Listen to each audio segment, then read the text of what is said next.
ADM revenue सार श्रीयुक्त विश्वजित बर्मन सार एवं सब कलेक्टर नवरंगपुर प्रकाश कुमार मिश्र महोदय अध्यक्षता करुवा एडीएम रेवेन्यू सार को अनुरोध करी से बर्गर त्रिरंगा एवं वंदे मातरम 150 वर्ष पूर्ति उपलक्षे जो कार्यक्रम हाथ को नि जिला स्तरीय कार्यक्रम करने पंचायत स्तर ब्लॉक स्तर में से आपन सम्मुख प्रदान कर 9 तारीख रु 17 तारीख भितर तिरंगा रैली अनुष्ठित होगा जाऊँगी। तिरंगा हर घर तिरंगा कार्यक्रम अनुकूल तिरंगा रैली विभाजन विवेचन दिवस एवं बाइक रैली आम अनुष्ठित करने जाऊँ। आसंता काली माने 10 तारीख दिन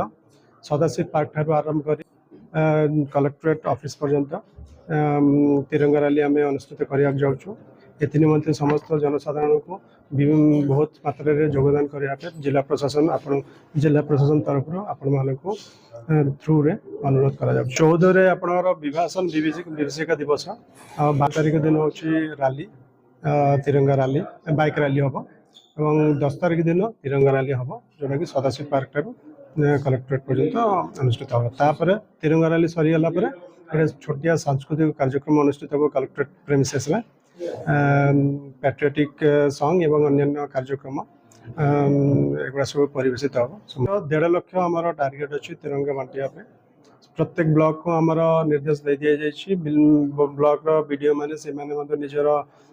लोकाली सब एसएचजी मान को दायित्व दे तिरंगा तैयारी करके अनुरूप कार्यक्रम करेंगे। ब्लॉक आमर जिला प्रशासन जिला तरफ एवं जिला लेवल जो कार्यक्रम हो से 1000 ऊर्ध्व आम तिरंगा बर्तमान ऑलरेडी आसी जाइए से गुड़ा आसंता काली व्यवहार करके आम तिरंगा रैली और बाइक रैली पर दिन आम रैली समय हूँ सकाल 7 आरंभ हम 10टा भितर आम सारे चेष्टा कर 10टा सरी 10टा पर आम नॉर्मल कार्यकलाप समस्त निज निज